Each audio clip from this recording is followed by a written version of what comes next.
Welcome back to Uncommon Courtesy, Local Edition. We give you the courtesy of conversation. That's uncommonly spoke of. I'm DMac. I'm Wesley. And this is the show. We're back here with the Honorable Judge Tracy Flood. So happy to have you here. Now, before we left on break, I was kind of asking you about the Kitsap Sun, and they've sent a couple inflammatory things about you and made articles about you. How have you felt about that? Do you feel it's a biased newspaper? Anytime there's negative things that are put out into the universe, as human beings, we have natural reactions and emotions that come with that. The newspaper is in a money-making business. They want headline grabbers, whether or not they have the whole story or just part of the story. And this newspaper has never printed the whole story. When you ran for office the first time, here, I think it was 2021, was it? It seemed like it was about in October, late October, they came out with a headline about you that was pretty, like, to me, was inflammatory, especially when you're in that tight of a race with someone. It almost felt to me like they were trying to swing the race in another person's direction without giving full context. At that point in time in the race, when you're that short, you really can't get context out. You can't defend yourself. And so, to me, being such a local paper, why would they do something like that? It almost to me feels like there may be some kind of bias with this paper. I think there's a history with the Kitsap Sun that there has never really been any positive images put out for our minority community, for our Black community. I know that retired Judge Robin Hunt spoke with the editor previously before I was a judge, and there was meetings when the Suns actually had office building space where people actually used to sit in their offices. Yeah. But there's really never been a positive light put out in the community.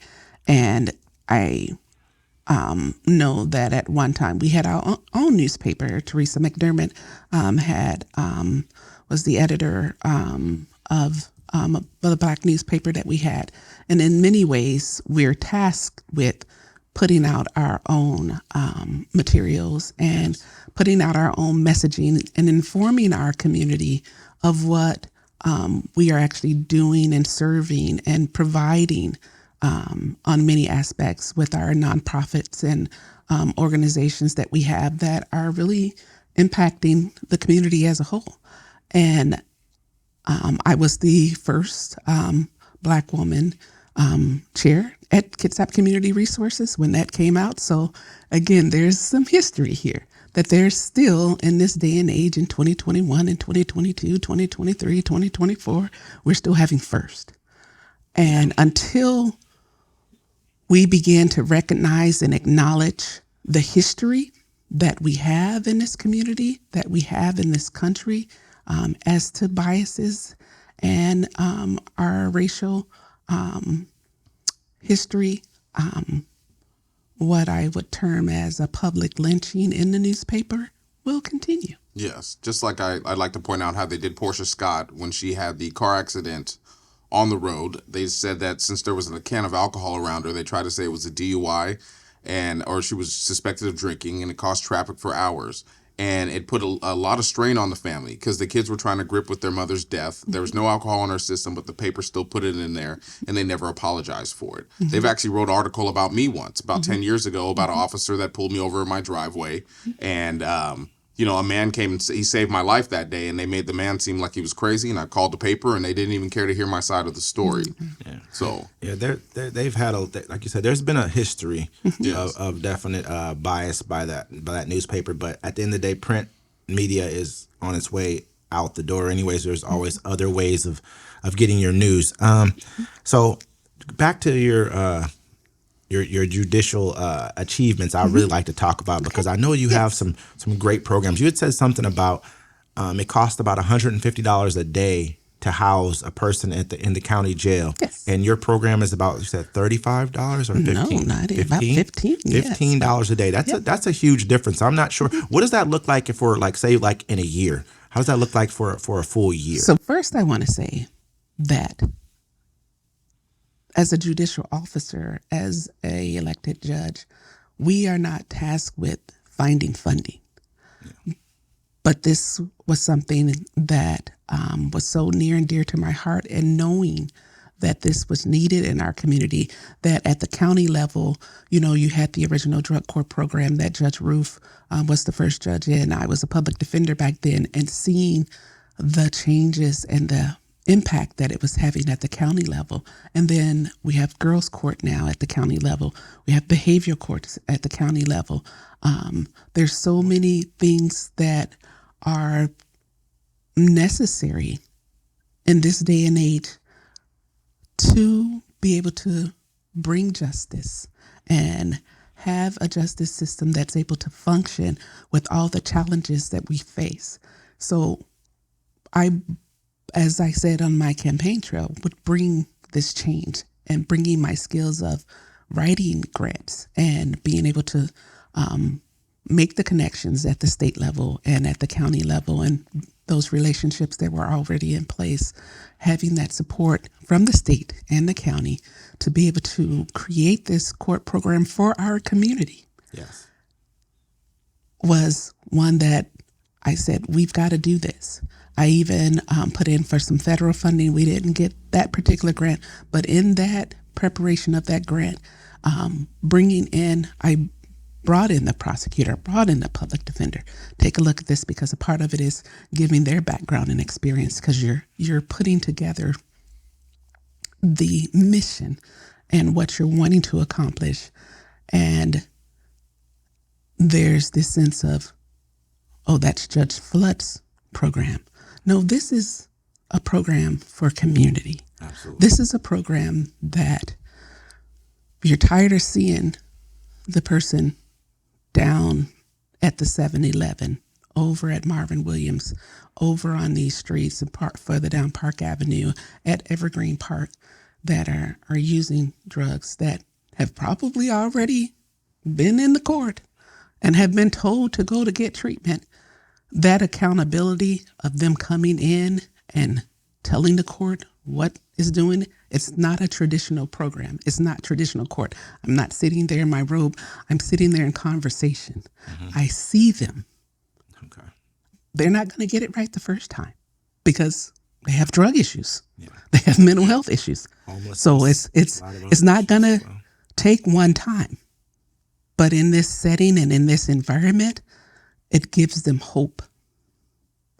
And hope is something that is real. And that's the premise in which I present this court. It's based on something that is being done on a national level. It's not something that's new, but it's new to Bremerton.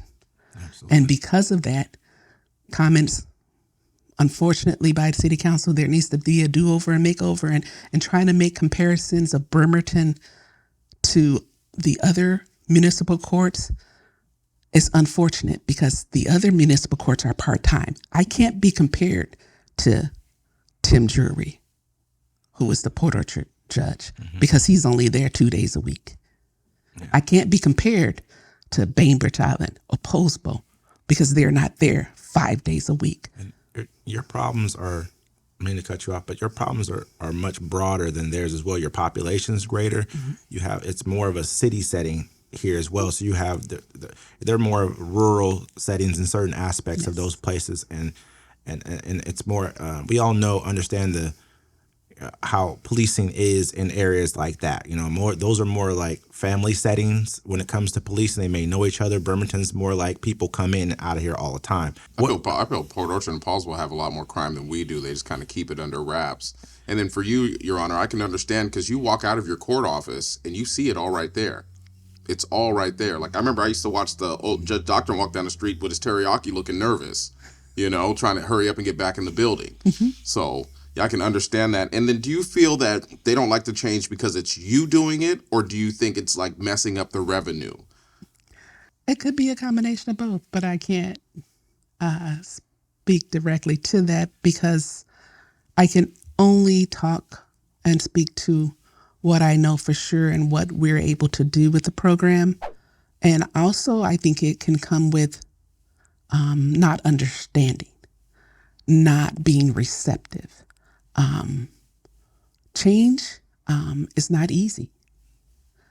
And the interesting thing about that is I was elected in November 2021. The prosecutor who's the current prosecutor doesn't have the long history as the prosecutor before him. This prosecutor came from Eastern Washington.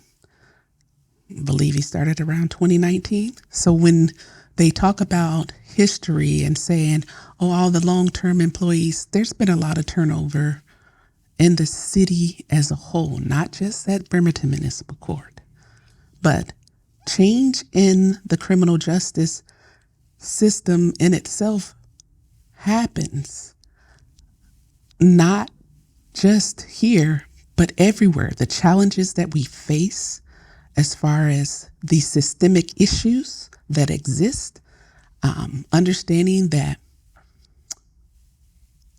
racism exists.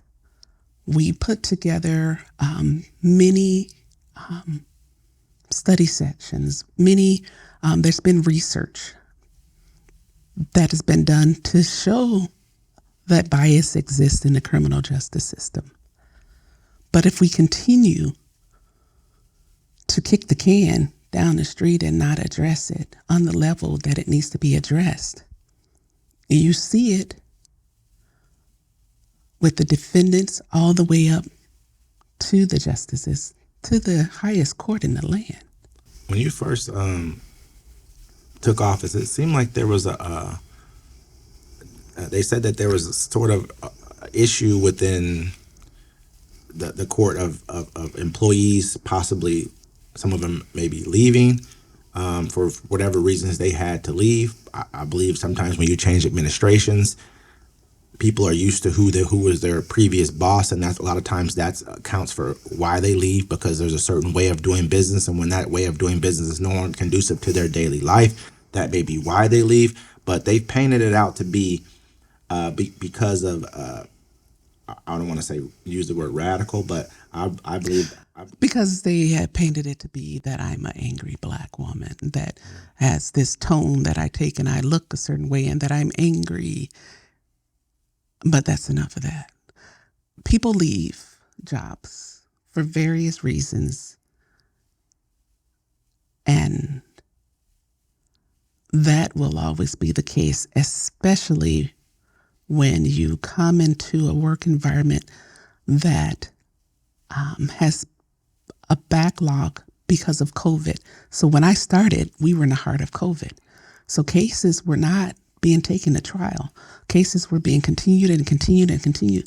So every court had a backlog of cases. So when you're coming into an environment that had to adopt to something that the world has never seen, mm-hmm. it's going to come with challenges within itself. And you add the human factor into it, where individuals may be married to someone who works from home, may be married to someone who job told them that they had to get a COVID vaccination or walk away from the job. All of those things come into play. But at the end of the day, we were successful in passing our state audit for 2022, which was my first year. There were 2 recommendations, very minor, that was made, but we passed that audit with flying colors. And so when it comes to addressing things that are happening in the court,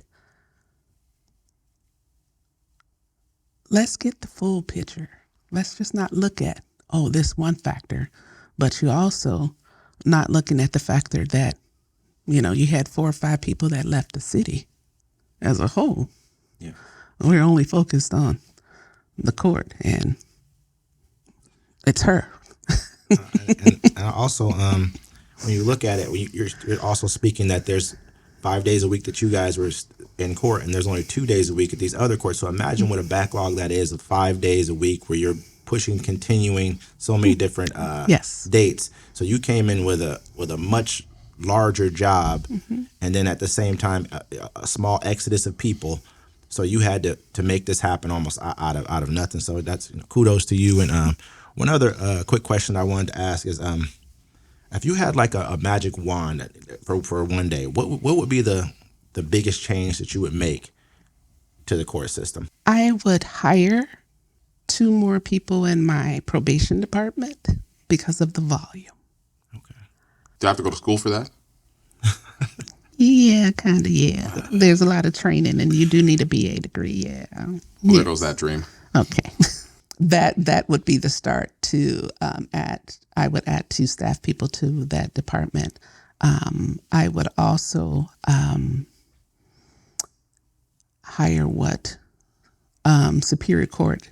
They have judicial assistants. So we have a court administrator, but the job of the court administrator is so bogged down with staffing and in the clerk's office. The full-time judge, any full-time judge, should have a judicial assistant where that person is working directly with the judge and doing in specific work, because the presiding judge has more than the docket and calendars that they're doing. There's administrative things, there's committees, there's so many other things that are not talked about and not understood by even those individuals who work in the court, as to what that judge is doing. The after-hour warrants, the weekend review of probable cause every Sunday. I have to log into my computer and review probable cause. And it would be that also I think that we could benefit from a system that if a person's appearing in my court, they also have stuff in Lakewood or another municipal court, or other courts, and they have warrants. If we had a unified system that dealt with all the warrants, so once they check into the jail, you would be able to say, okay, we're going to notify these courts and give them court hearing dates to appear in the other courts for, those warrants. We don't have that right now. Yeah, no, I've seen that before, because you'll see people and they'll have a warrant. Well, you have a warrant out in King County. You need to go take care of that. And then I have a question also. Do you feel that some judges have bench fatigue? Like, oh, yes. Because for you, Your Honor, we see you around in the community. We see you moving around. You're talking to people. And when I was a young man, I go to court and I talk to these judges, and I'm like, you don't know how we live these days. I don't ever see you anywhere. And I'll be like, do you even live in the county? And they giggle like, yeah, I do. But we never see them anywhere. I never see them at the fair. Never see them at the Blackberry Festival. I don't even run into them at the movies. And so it's kind of a hard thing because as judges, we are very isolated. So our circle shrinks a lot. And so we give of a lot. So it's very isolating because everything you do is under a microscope as a judge. You don't become, I'm no longer Tracy Flood. I'm Judge Tracy Flood. And I saw Judge Tracy Flood over here, So, but also we have a duty and an obligation and a responsibility to our community, to be a part of our community, to educate our community on things. And so it's unfortunate because, and I get that blowback, well, you need to make sure you get reelected or things like that. And that's not, and some people may criticize me for that. But I believe that Bremerton Municipal Court is the people's court. It's our community court. I was put here by the people and by the grace of God because I do believe in God. So there's a sense of obligation that I feel that I have to the community, even with all the negative things that are put out there, because it's about the relationships that I've built since I've been here. And I've been here since I was 19 years old. And I've worked in this community. I've given back in many aspects. throughout my 20 plus years of serving as an attorney, there's been many a times where I've given so much free legal services because people could not afford it before they became moderate means and all of these other things. People coming in and saying, can you help? My sister needs help. My brother needs help. That sense of service has not left who I am. And values for each individual are different. I have to remain true to the values that I have. And that's why I remain visible and committed to our community as a whole. Thank you for being on our show. We really appreciate having you here, the Honorable Judge Tracy Flood. We appreciate you being here. Hopefully you can come on again with us. Once again, this is Uncommon Courtesy. I'm DMac. I'm Wesley. And we'll see you next time.